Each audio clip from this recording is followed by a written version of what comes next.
There are some important people in the psychedelic community that many of us owe a lot to, and one of them would be Joe Rogan. There's something very important happening at the moment that we need to discuss in terms of our future. It's about the fight for your mind, your psychedelic freedom, freedom of speech, and much more. A quick description to those of you who are not familiar with Joe Rogan. Joe is one of the most important and influential podcasters in the world. He's also one of the biggest stand-up comedians, a trained martial arts fighter, a UFC commentator, a former TV show host, and an actor. To many, he's simply known as a big proponent of psychoactive substances, an avid hunter, or simply a crazy, no-filter dude online listened to by millions. We need to talk about Joe, and before we do that, I would like to ask you to support 434 through methods listed on the screen and in the video description. This channel exists only because of you financing it. Thank you for your generosity. Also, I wanted to let you know about a new video on peterhedron about tearing down emotional barriers. Some 10 years ago, I started watching his stand-up and I was immediately a fan of his loud, logic-loaded onstage performances. As his podcast started showing up in YouTube recommendations, I began to appreciate his unpolished, funny talks, which were quickly getting more and more exposure.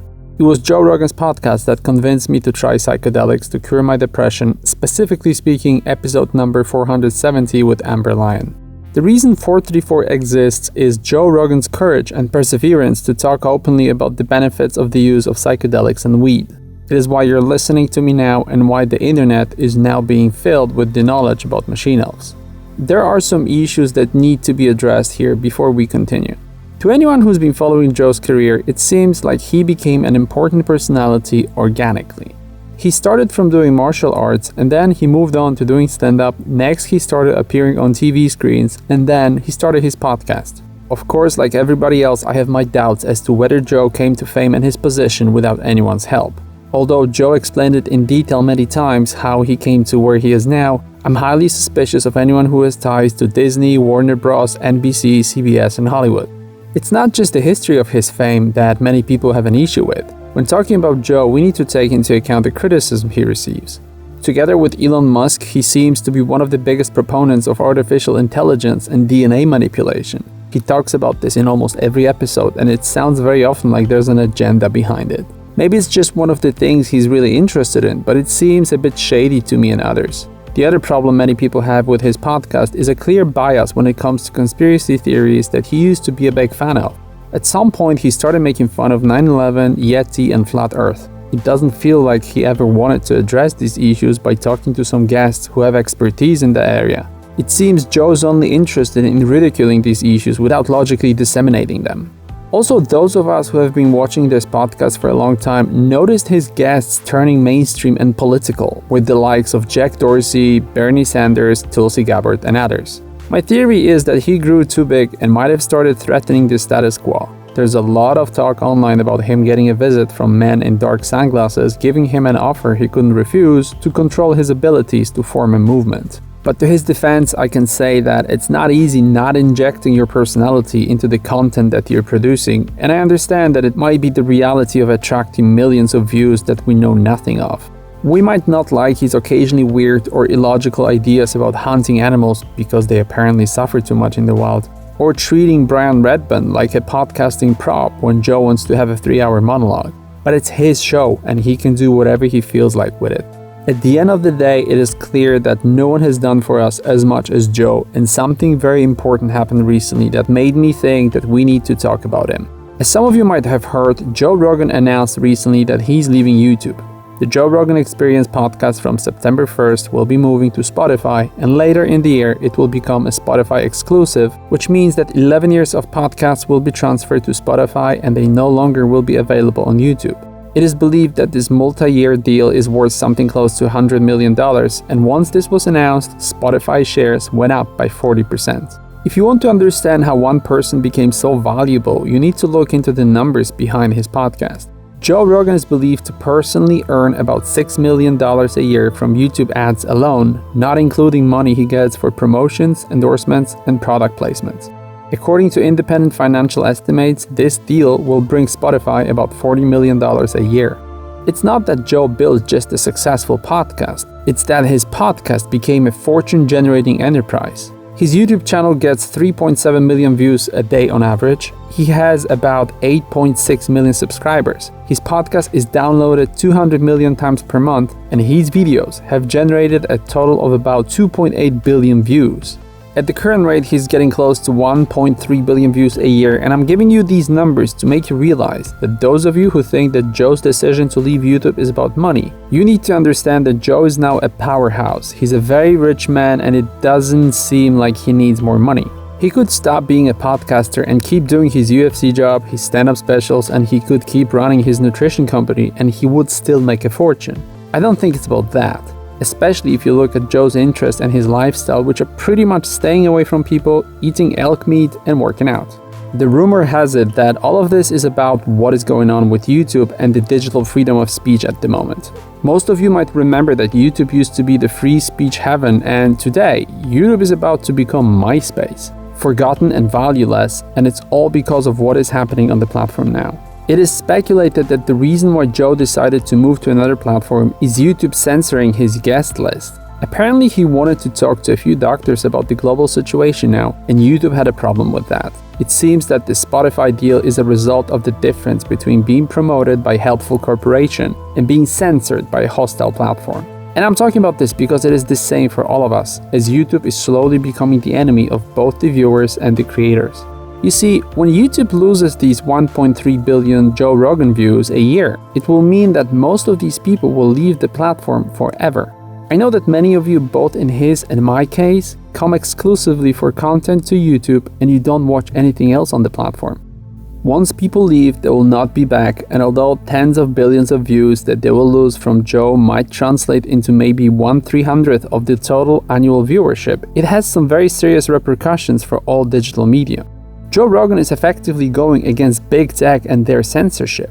This is an important precedent that may be devastating in consequences to YouTube, and it is a sign that this is not a safe platform for doing business anymore. It gives YouTube a bad name that might start an outflux of YouTube video producers. It not only creates a very negative perspective for YouTube's future growth and survival, but it also might give boost to the creation and development of new platforms. Why do I think that? Because it seems that everybody who talks about the deal doesn't seem to care how many viewers Joe will lose during this transition, but everybody asks how many viewers will YouTube lose. Of course, Joe is not the only major creator who's been fed up with YouTube, and those of you who know the biggest online gaming commentator, PewDiePie, might remember that a few months ago he also announced his plans to quit YouTube, and right after that, YouTube seems to have been forced to sign an exclusive deal with him, knowing very well that it might cost them 100 million subscribers. And if you combine these two, we're talking about some serious numbers. Another reason I'm making this video about Joe is that I want you to understand how one person can affect the world for millions. Joe Rogan showed us that changing the structure of the internet power is a possibility for one person. Remember that Joe comes from kind of a broken home, at least for the first few years of his life as he lived with his abusive alcoholic father. And whether you want to believe that he came to his position through determination and hard work, or whether he is an element of planned opposition, it's indisputable that his example shows that anyone can be a game changer. Anyone can become a trailblazer for others to follow. It's undeniable that Joe Rogan made everyone aware how valuable long, unscripted, and honest conversations can be for everybody. Joe also became a symbol of unfiltered free speech movement. Even today, with his toned-down version of his discussions with what seems to be every important person on earth, he still says what he wants and what's on his crazy mind. He's a positive example for men all over the world and an inspiration to countless number of young boys looking for a role model they can look up to. To many, he's a perfect example that you can be a short, bold 50-year-old and still be a badass who women find attractive.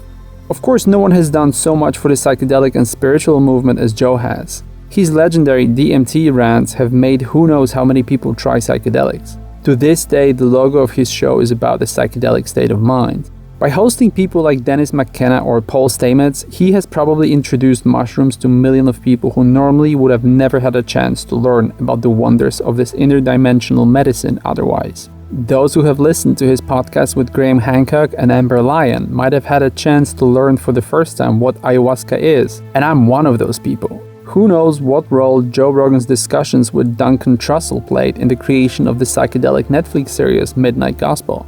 Joe allowed for psychedelics to become mainstream, leading to renewed interest in them from medical perspective, and it's all because of one ballsy dude who is not afraid of speaking up about political and medical agendas. And let's not forget everything he might have done for the weed legalization movement. Joe Rogan might be the first household name of semi-celebrity who shamelessly and regularly smokes weed on his show with his guests. My point is this: anyone can become an important motivator for millions. With hard work and a little luck, you can go from an awkward flashlight promoting anonymous online commentator to someone who by simply picking his guests can swing elections and change the political landscape. Joe is a living example that no matter your background or your origin, you can become an inspiration for millions. You can make people try to raid a secret military base, or you can make the Tesla shares drop by 10%. You never know where your path will lead you. It's important that you never give up, because one day you might be changing the lives of millions. His courage to talk openly and honestly about difficult subjects that are on everyone's mind should be an inspiration to everyone. For any entrepreneur or a content creator, the success story of JRE is an incredibly moving example of going from rags to riches, doing what you love. For anyone who wants to get away from the deadly rat race of the corporate life, Joe is a symbol of wealth and accomplishment that is simply a byproduct of a passion. His path is a dream for many out there. The amount of time, effort, and energy that Joe puts into his life to be the best possible version of himself and to get as much out of his existence as possible represents a truly admirable life stance and strength of character we all should strive for. Educating ourselves and having an awareness of our surroundings and living environment is one of our responsibilities in this reality, and Joe's thirst for knowledge, his open-mindedness, and the ability to identify and accept own limitations are perfect examples of how you can achieve intellectual greatness without compromising your integrity. Joe has his heart in the right place, and his rebel-like, non-conforming attitude to everything he considers wrong or inhumane always fills me with hope. It feels good knowing that there are influential people out there ready to make fun of the upside-down world that we happen to be a part of.